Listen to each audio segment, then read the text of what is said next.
listen and participate when appropriate at committee meetings, study sessions, and board meetings. We kept hearing the following repeated comments.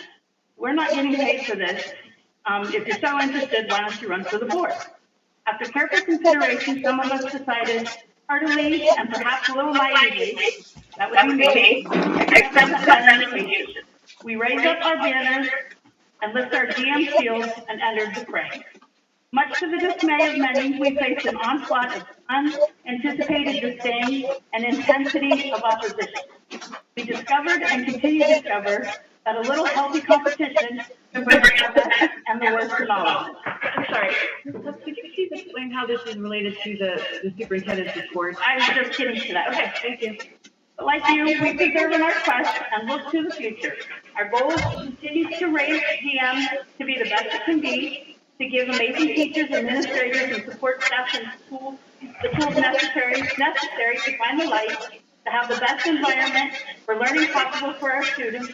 Again, we rise, we continue one and all with the intention of good and living out the many provisions and liberties afforded to us through our constitutional republic. And again, I appreciate, that was my whole purpose, is really to appreciate Dr. Lane and everybody's efforts that you put into it. I know it's a lot of hard work. So thank you again. Thank you. Thank you for your comments today. Was there anyone else that had an agenda-related matter? There is time at the end, but just to make sure. Is there anyone else? And if not, communication. I have one communication. This is from Dr. Tim Wise, who is a member of the General McLane School District. In our meeting at March 15th, 2023, I told a short anecdote containing a reference to violence. Subsequently, Ms. Carrie Swain wrote to the board expressing her disdain for the comment in that setting. Her criticism was entirely in order. Further, I do not support violence in any setting. I wish to express my apologies to Carrie, the board, and any constituents who may have been offended. Dr. Weiss. Thank you, Dr. Weiss. Any other communication? Nope. All right, then we're going to, I'm going to have consideration in minutes of the I'm sorry. No, go ahead. We're going to move on items 5 and 6 on the agenda right now. With consideration in minutes of the regular monthly study session that occurred on March 8th, both consideration in minutes of the regular monthly agenda that occurred on March 15th. Those have been made available in a draft form on the website. Was there anyone who needed any changes or modifications to those? And if not, if there is a motion to approve. And it was seconded by Dr. Wise. All in favor? Aye. Opposed? Same sign. Thank you, Sarah, for making those available. Now we will move on to the superintendent's report. Dr. Lane. Thank you, Ms. Crow. Just two things, quick things before we get to Dr. Carnes' report. One, just to add a little bit more context and detail to something on the agenda regarding the school psychologist intern position. Some information regarding that. That's not on the agenda is more information about how those positions are funded. Dr. Frank reached out to Mr. Kanata for an explanation of that. Do you want to paraphrase that real quickly? One of the two? Sure, absolutely. So there were really two questions, and Mr. Kanata, feel free to jump in here. But the first was, how are those positions paid for? The answer to that question is access drawdown. Which is a great grant fund. That's the best way. That's basically describe it, yeah. Thank you. The second question, I believe, was there ever two? The answer to that was, we wish there were more people for those positions than there are, but there has only been. We always try to choose the two, but thank you. Thank you. Anything else, Dr. Lane? We'll go to Dr. Carnes here for his academic report, and while he's pulling that up, I'm just reminded that Sarah shared publicly through the website, and not through the website, social media and email and stuff like that. Some opportunities will be out for some coffee and bagels on 7:30 to 8:30 in the mornings next week. Take a look at that information. Love to see you. Swing by, say hi, a little bit of coffee and chat. So, Dr. Carnes, you ready? Ready? Thanks, Dr. Lane. So my presentation this evening is a continuation of a presentation from the fall. It's on TSSA results. At the time, we had the results for General McLane. We also have state averages. However, we didn't have information about how other districts in our region performed on the PSSA, and at the time, Mr. Lochran had asked a question about that. So this is a follow-up to that past presentation. We're going to take a look at those results at the district and school level. We're also going to discuss a few particular areas of strength. There are many areas of strength, but I'd like to highlight a few of those. And then we're also going to discuss an area of focus in each of the subject areas: math, English language arts, and science. This chart should look familiar. Dr. Lane shared this in his report last week. This chart represents the percentage of students who scored proficient or advanced on the PSSA across all three subjects. And as you can see, across the x-axis, all of the different districts in the region, in the IU5 region, and out of all of those, General McLane had the third highest percentage of students who scored proficient or advanced on those PSSAs. So we're going to dive into that a little deeper, starting with English language arts. So if you take a look at just English language arts results, and this is at the district level, General McLane had the third highest percentage of students who scored proficient or advanced on the PSSA in English language arts. Going further, looking at a deeper level, we can compare our results to other elementary schools in Erie County and also middle schools in Erie County. So on the left there, that chart is the various elementary schools. I believe there are 22 in Erie County, not including the elementary schools in the city of Erie. And among all of the elementary schools on the English language arts PSSA, Edinburgh had the third highest percentage of students who scored proficient or advanced, and McCain had the seventh highest percentage of students who scored proficient or advanced. At the middle school level, Parker Middle School had the sixth highest percentage of students who scored proficient or advanced on English language arts. I made a note there.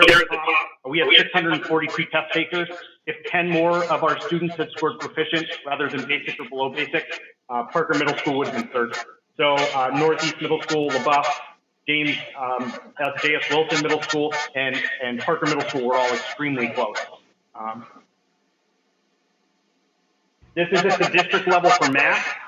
We had the fourth highest percentage of students who scored proficient or advanced in the, across all of the districts in the IU5 region, 1/10 of a point behind Harbor Creek. At the building level, among all the 22 elementary schools, McCain Elementary had the second highest math results in terms of students who scored proficient or advanced, and Edinburgh had the fourth highest percentage of students who scored proficient or advanced. And then for the middle schools, Parker Middle School had the third highest percentage of students who scored proficient or advanced. We're going to talk about that as both a particular strength and also an area of focus. If you look at the percentages along the left-hand side there, across the state, across the country really, the percentage of students scoring proficient or advanced on math assessments with the realignment to the PA Core and Common Core has just gone down significantly. And then in science, in the district, General McLane had the fourth highest percentage of students who scored proficient or advanced. At the building level, talking about elementary schools specifically, Edinburgh had the third highest percentage of students who scored proficient or advanced. McCain is in the middle there. And then at Parker Middle School, they had the fifth highest percentage of students who scored proficient or advanced. So let's talk about a few particular areas of strength. The first is fourth grade ELA. Edinburgh Elementary School, 92.3% of our students in fourth grade last year scored proficient or advanced. I think somebody should be keeping track of how many times I say proficient or advanced in this presentation. But they had 92.3%. That's phenomenal. I mean, that's incredible. The next closest in Erie County was 85.7, and one of those districts that was close to 85, or one of those schools rather, that was close to 85.7, McCain Elementary School. 83% of the students scored proficient or advanced on the fourth grade PSSA. So some awesome work by our students and certainly the teachers in fourth grade as well. Another particular area of strength was fourth grade math. McCain Elementary and Edinburgh were the third and fourth highest percentage of students scoring proficient or advanced in Erie County respectively. At the middle school level, our eighth graders did particularly well. In ELA, the scores were the fourth highest in Erie County among all middle schools. And in math, our eighth grade math scores were the second highest among all of the schools in Erie County. all of the middle schools. But we do have some areas of focus. We spend a lot of time with our teachers and administrators analyzing this data and then making educational decisions. One of the things that we noticed as we took a closer look at our ELA scores is that, relatively speaking, we have fewer students scoring advanced than many of the other districts, including some districts that didn't have as many students who scored proficient or advanced. We have the highest percentage of proficient, but we just only have, not only, but we have 19.3% that scored advanced. So not only do we want to move those basic and below basic students to proficient, but we also want to move some of our proficient students to advanced. You could spend days looking into this, but you can narrow it down to specific grade levels, and you can see here that it varies, which is not surprising. We had 14.7% score advanced in 5th grade, all the way to close to 26% score advanced in 6th grade. But again, relatively speaking, that's an area that we need to focus on. So we've had conversations. How can we adjust our instructional practices in the middle schools to get more students to score advanced on the PSA? Dr. Carnes, we've spent time also watching a cohort of students, like a particular, like say, I'm going to say, for example, 3rd grade, and then in 4th grade, their scores are similar, 5th grade, their scores are similar. So yeah, there's that comparison that goes on too. 100%, yeah. So it is an apples to oranges comparison, because at the end of the day, you're comparing a different group of students. So you can only... Hold on just one moment. Is someone have a phone? Yeah, they're trying to figure it out. So, for example, like this 6th grade is 25.8% advanced. Next year, we might see that when they're in 7th grade also, right? That's absolutely possible. Yeah, for sure.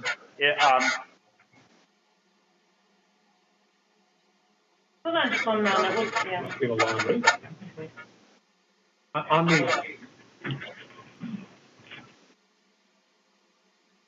On these numbers, that one that drives up the 6th grade, that advanced number seems to drive up the overall. Like the proficients are all even, but that advanced number also seems to. Yeah. There's an interesting trend there that maybe. For sure. It's interesting, too. If you look at the growth scores, our 6th grade growth scores were very good, too, which is a change over time. So a change from 6th. Which is what, exactly. That we've looked at that before, where if you look at the growth of that cohort, yeah. then you see improvement, then right. you know you're measuring the same group of students. Absolutely. Yeah. Right. So talking about an action step, again, to try to move students from proficient to advanced, but also from basic and below basic to proficient. Currently, at Parker Middle School, students in grades 6 through 8 are scheduled into one of 2 groups. They're either in ELA COTOT or ELA. A COTOT section is a class that has both a regular education teacher and a special education teacher. Obviously, ELA is just a regular education teacher. So what we're planning to do next year is to introduce an additional group of students, and that group of students will be a cohort ELA advanced. These students are not going to be learning different content. They're not going to be learning different standards. It's going to be the same scope and sequence aligned to the same instructional objective. It just gives our teachers an opportunity to further enrich the material to match the academic needs of the students that are in front of them. Right now, if you have a group of ELA students, you could have many students that are scoring advanced and other students who are below basic. So we encourage and work with all of our teachers to differentiate. As the educators in the room will attest to, that's a tall order when you have a significant span of students. This is really important. Those recommendations are going to be made from multiple streams of data. So our teachers are looking at a matrix, and included in that matrix are their DIBEL scores if they're in 5th and 6th grade, their NWEA MAP scores, their PSSA scores, and also their grades in the subject to make those recommendations for those classes. They're flexible groups because if a student's doing really well in ELA in the middle of the year, it would be entirely appropriate to have a conversation with the administration to say this student is a candidate for the ELA advance, or vice versa. If a student needs some additional support, then we can make that move in the middle of the year. Again, because it's in the same scope and sequence, aligned to the same standards. I may be making too much of the word, but it seems like there's a word difference between bullet 1 and bullet 2. It seems like bullet 1 says courses, and bullet 2 says groups. I'm glad you mentioned that. Yeah, they really should both say groups because they don't have individual curriculum maps because they're aligned to the same content. They're teaching the same standards. So groups is a more appropriate. there a different classroom situation right now that those are separated in different classrooms and the next one will be all three in the same classroom? Or I apologize, I don't understand. They'll be separate classes. there'll be an ELA foundation, there'll be an ELA and an ELA advanced in different Yeah, classes. and there are 6 sections, so there will most likely be 2 of each of those. Yeah, I mean, obviously, you got adjustment. No, that's good. That's what I was looking for. Just trying to make sure I understood. This was a classroom basis, not a sub-class. Any other questions about the ELA? You also have that same setup for math. I'm just curious. So I'm going to talk about that a little bit. Right now, we have the tracking in math where we had students that were in 4th grade and basically accelerated to 6th grade. We're sort of fleshing that out over time as students matriculate through the grade levels in the middle school. But we are looking to continue to have like a math 6 exam. It's just not going to be 7th grade content. It's going to be aligned to 7th or 6th grade standards. Just at a deeper level of rigor, depth of knowledge, they're going to be able to enrich within that group. One thing I've seen when this is done is that those groups of students don't mix with other groups as much, and so their schedules are almost all the same, or the same students all day long together. And Yeah. Level, but I think when you said that there will be 2 offerings where you can Yep. keep the students. Right. And science and social studies gives us the opportunity to just sort of blend those all together. So yeah. Any other questions about ELA? The second area of focus, I really want to highlight the first bullet, and I sort of mentioned this as I was talking about math scores. They dropped precipitously across the state. When we transitioned to PA4, they dropped across the country. Relative to other middle schools in Erie County and across the state, Parker Middle School is actually doing very well. We have a great group of math teachers over there who are doing a nice job with our students. We still shouldn't be complacent with more than 50% of students scoring basic or below basic on a test that's aligned to what we're supposed to be teaching them. So an ongoing challenge with that is making sure that students are prepared to succeed with a level of rigor that is expected within the academic standards of the PA4. Yes, sir. Change the examination. Hasn't your definition of basic changed a great deal? Students that previously would have scored proficient are now scoring basic, so I think that, yeah, that's probably inaccurate. Mm-hmm. Yeah, but I think this all goes back to the NAEP, the national average, where we're compared to other countries and things, and we do still tend to lag behind other countries in our math performance. I think that's fair to say. Yeah. America, not. Yeah, thank you. Yeah. Yep. So I mentioned at the beginning of the year that our math department at the middle school was going to be working on evaluating curricular resources, textbooks specifically. So we're well into that process now.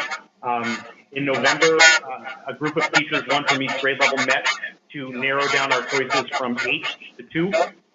Then from beginning in February, and this is still happening, all math teachers in the middle school have a chance to pilot 2 different math resources. So they're teaching with the teacher edition textbook, student textbook, and the online resources.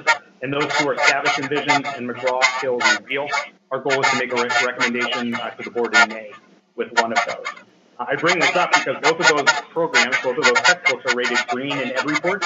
That's a nonprofit, and they evaluate educational resources, and they it's on focus and coherence, rigor, and mathematical practice and usability. So this resource that we're going to purchase, the board will approve hopefully to use in the middle school, will help our teachers align their instruction and make sure that the instruction matches the necessary level of rigor for those students to be successful. So we'll make that recommendation in May. I mentioned this, Mrs. Miller, thank you for your question, but the Math 6 advanced class is also something that we're looking at within the sequence of courses in the middle school. And then the last one is science. We're in the process we're in the beginning stages of transitioning to STEEL standards. STEEL stands for Science, Technology, and Engineering, and Environmental Literacy and Sustainability standards. This is a huge shift that everyone across the state is going through together and trying to navigate. So what we're asking teachers to teach is going to change in science from kindergarten through the high school, and how they're expected to teach that science is going to change from kindergarten to 12th grade, which is huge. It's not, I would say even more, it's a greater shift, perhaps even than when we shifted to PA4, and also when we shifted to to a structured literacy approach. So we're going to have a lot of PD. Do you see that as a positive shift, or is it something that we're being forced to? State mandates. Yeah, absolutely. So the state changed to these standards. I think it's really important that we prepare students to be successful in science-related fields, and people that know a heck of a lot more than I do believe that the field standards are going to get us there. So from that perspective, I think it's a really good thing. I think education is really hard right now, and I think adding this onto it is going to be a challenge, but we have the right people to do it. So we'll get there. Question is, combining science, technology, and engineering, environmentalism, and sustainability, it's like teaching tango and aluminum siding.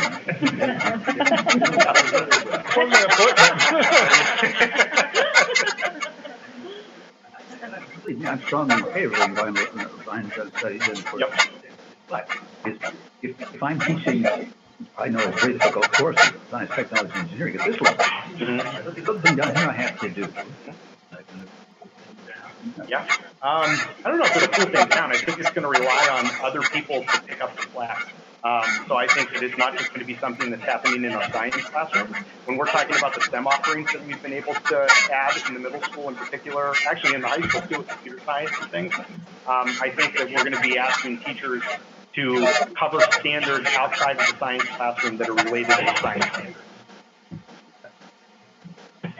It's more application based now. So instead of being textbook focused where you have to know, okay, can I decode this thing? You have to show how that will play out in a real situation. And more importantly, too, from an instructional practice, teachers have to integrate this into their lesson planning and how they're demonstrating those cross-cutting concepts within the lesson teaching to address the field standards. So not only does it amp it up for the students, but it also requires a little bit more planning, effort, and diligence on the deck.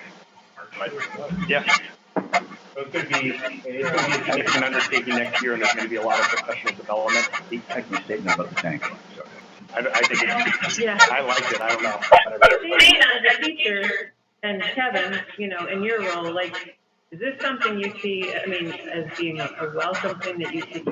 It's a mind shift. I mean, it's just like anything. I think it's good in the fact that students, instead of just, okay, sit here and do this thing one time, where else can you apply it? Where else can we see it? And this is forcing students to do that because we're really going to see the difference with someone who's textbook, maybe skilled, and students who are hands-on and critical thinking, maybe not so much in the way we taught before, but really are telling the team. I mean, they really are going to get all of that. I'm glad we're implementing that for every student now because that's going to play huge.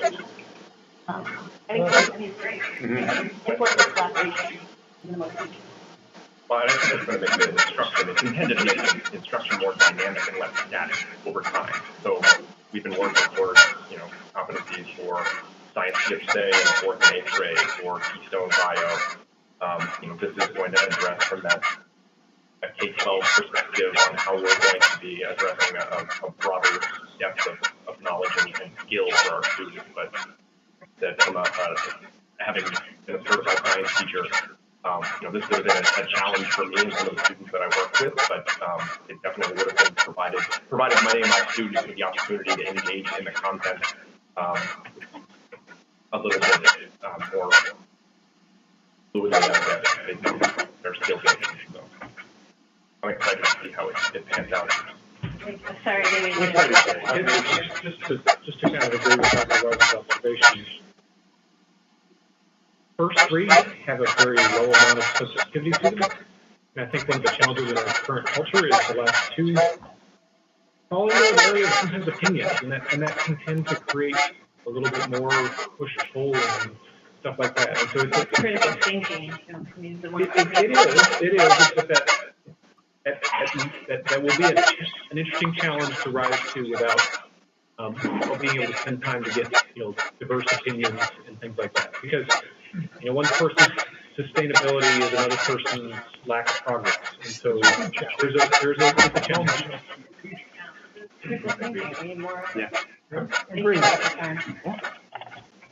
Dr. Carr, thinking about the professional development I may have asked at a previous meeting, but our science teachers across grade levels and then offer PDs to Starting, but I think that's really going to ramp up next year. But we've taken advantage of some of the opportunities at the IU that they presented and sent teachers from all 3 levels to those. So we're in the early stages of that, as I think everybody is.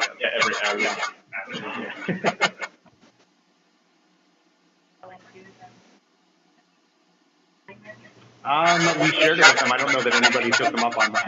I wasn't eligible for There's that. not a line.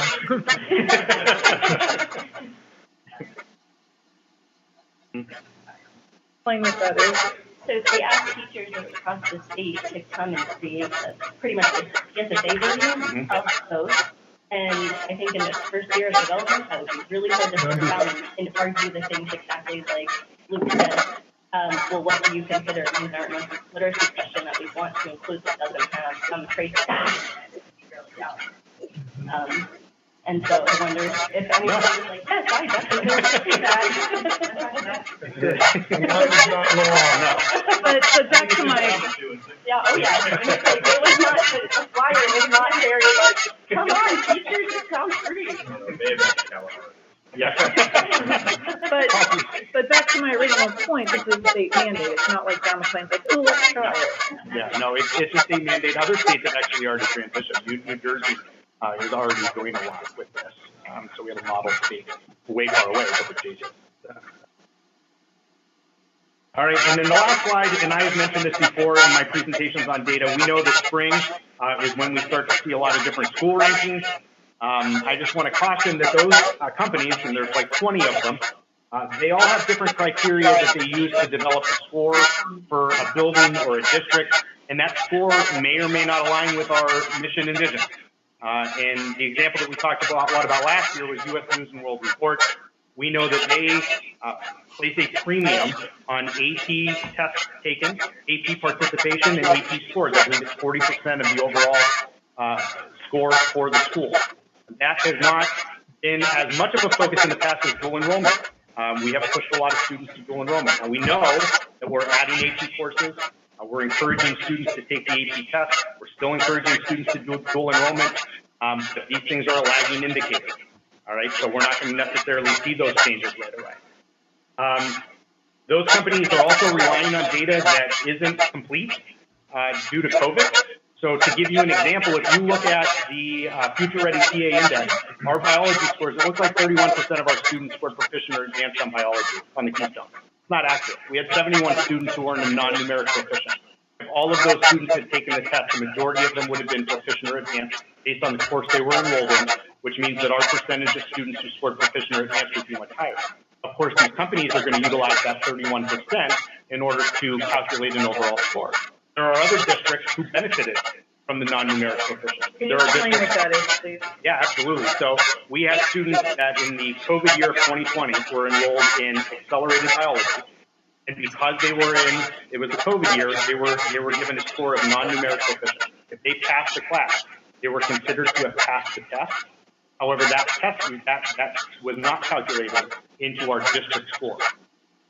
So it makes it look, and I mentioned this because I want to prepare you. Next year, we're going to have the same issue with algebra. Because a lot of our students who were in Algebra 1 in 8th grade are going to be juniors next year. That's when the scores start. So they are going to have a non-numeric coefficient, which is going to negatively impact our algebra scores. So they're using this incomplete data set. So I would just ask everybody to please consider that before sharing any of that information as an indication of our academic performance. We have some amazing teachers, and we have kids that are working their tails off to be successful on these things. And when we get these scores that are not reflective of what we're talking about tonight with PSSA or what we talked about in January with Keystone, I think it really does a disservice to those teachers and the work that they're doing. We get credit for dual enrollment. I mean, that's an unusual thing. Not all high schools offer dual enrollment. That's we should get gold stars for that. Yeah. Well, I mean, going into next year, there'll be a requirement for dual enrollment actually for schools next year. What makes us unique is just proximity. I don't know if it's just proximity, but the ease with which our students could do that, it would have been crazy to not encourage them to do that. To get a college course grade on a college transcript that's going to transfer or stay at that university or transfer pretty easily to other schools without having to take a test. And they're actually sitting in a college classroom. It would have been a disservice at that time to not be recommending them. So what you're saying is instead of pushing AP exams, we were encouraging dual enrollment because it was a direct transfer. I mean, we focused on both. It wasn't like, yeah, I was going to say, The point I wanted to make is that we had a lot of AP classes. The classes we've added this year doesn't mean that we've just initiated an AP program. We have had an AP program. We have not pushed kids to take the AP exam. And that U.S. News and World Report, a big part of that ranking is on the number of kids who test. And so while we had a ton of kids taking classes, we didn't have a ton of test takers. The kids weren't seeing the benefit of that. But our dual enrollment numbers were ridiculous. And I think I said that last year. I wish we would have been assessed on that. And we're proud of that program. We're expanding that too. Yeah. A lot of other changes. Yeah, I don't think one takes away from the other. Right. Yeah, we can still absolutely have kids utilizing the benefit of dual enrollment while still there's a lot of AP courses that are pretty unique to the experience they would get here. And I would say our teachers, absolutely in a heartbeat, I put any of our teachers in an AP teacher up against any post-secondary classroom experience that they would get as well too. So I don't think you're robbing the computer to take all of them either. I mean, they can do both. We can walk and chew down. Well, one of the things we learned during the college search was some schools didn't accept the AP. So if you're going to encourage it, you need to make the student and the family need to make sure your school is going to accept it, because you can take it and then you're like, oh, well, that money was just thrown out the door because they didn't accept it. And that's shifted as well. Now there are schools that are really making a push for AP too. Oh, good. That is just depends a lot. We threw a lot of money away. Yeah, depends on a lot of the trends. It's tough to try to stay ahead of the trend in order to score well on something like this that's that unique. So having an overall cost serves better. And I'll just making a positive case for this. It is one of the consistent things that provides a very nationwide, equitable assessment. So I think it is valuable, and I appreciate all the steps that have been taken to make it more of a priority. And I think it will help improve the school as well to be getting that feedback on the success of our students taking this very nationally standardized method. And as for students considering post-secondary options at a four-year institution, these kinds of measures become valuable as the SAT and the ACT lose value. We have, I believe the number is, we have of our current senior class, they're not May 1st, I believe, is their deadline for commitment of the 18 universities to which our students have been accepted. 17 of them are test options. So 17 of the 18 universities no longer require the SAT as part of that application process. And almost 70%, when our students request transcripts to universities, I want to say that almost 70, it may not be 70, it's over 60% don't even request an SAT score to be put on it because they don't need it. So that kind of what Luke's saying, that value that an AP course has on a transcript. When that transcript becomes really meaningful in an application process, and we're talking about a specific group of kids, but it carries extra weight too. The kid knowing, am I good at biology? Am I good at AP tests?